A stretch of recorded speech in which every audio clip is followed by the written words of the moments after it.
Hello, my name is Selena Saavedra. This presentation is an overview of my project on redesigning research methods in public health into an online course. The objective of this project is to redesign an existing traditional face-to-face course into an online course. The course will be accessible to anyone online and will be eligible for university credit. The reasons I chose research methods in public health to recreate from a face-to-face course into an online course are because there is always a global need for research in public health.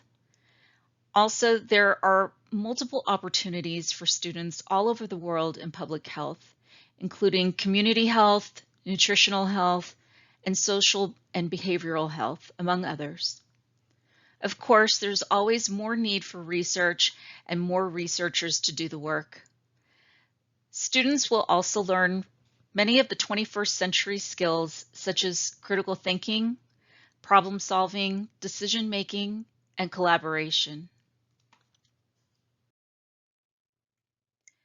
The course description of research methods for public health is an introductory course to research, study designs, methods, and data collection with a focus on qualitative and quantitative data analysis and communicating and publishing research. As this course is focused on research in public health, students will be researching health issues that affect diverse populations at all stages of life.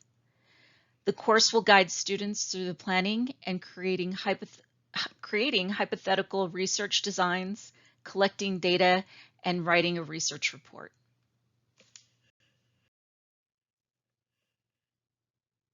The course goals and learning objectives look like this.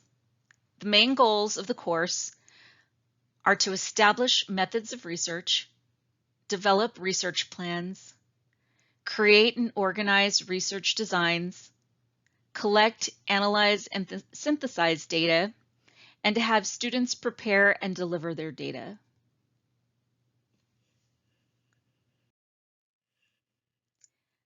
Redesigning a traditional face-to-face course into an online course is not a simple matter of recording the current in-class lectures and providing them to students online.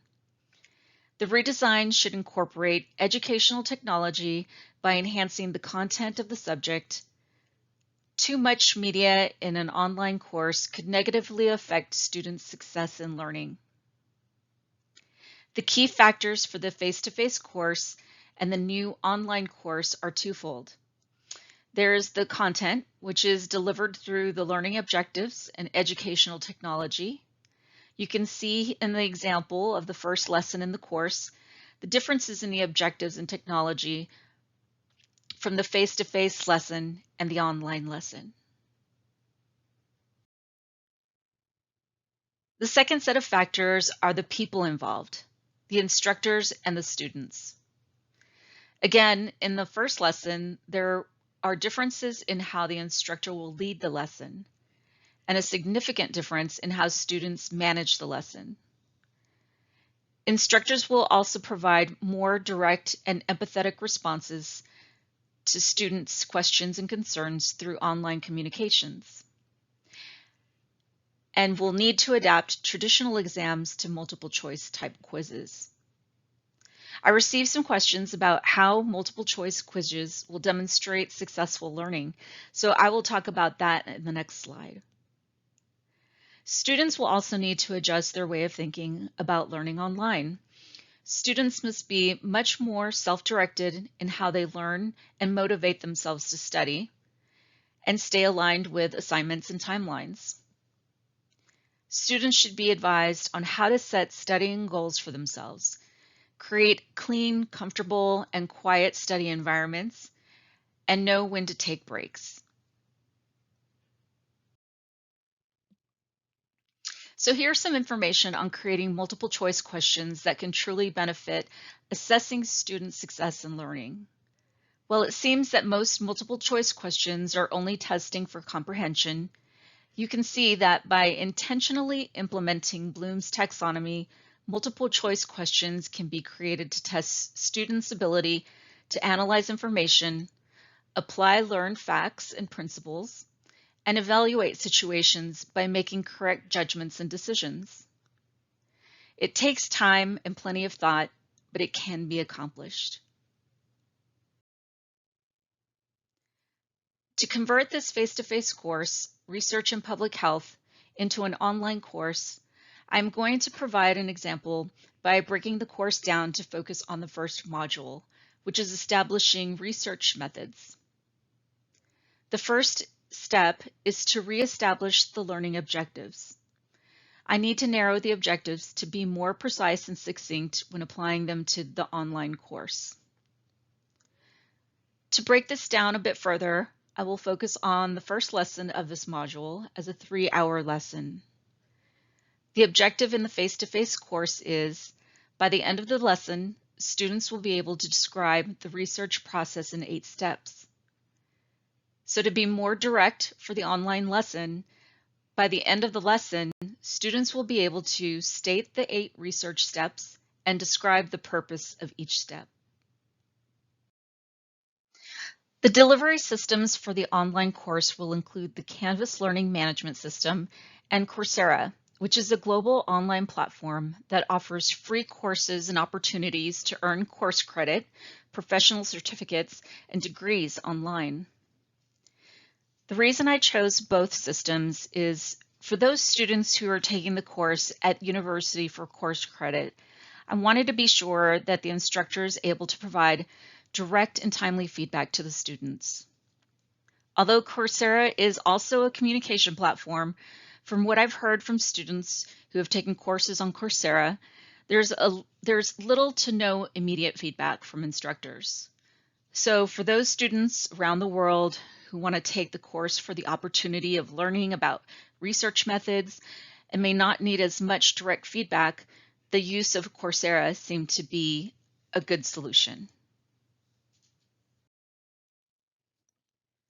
The resources required for the first lesson in this module will include readings from a textbook, watching online videos, and an online quiz and as an assessment tool provided through Coursera.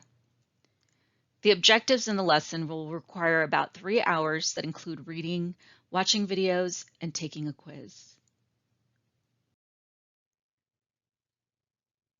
The first resource is a book that is available for free download titled Research Methodology, a Step-by-Step Guide for Beginners.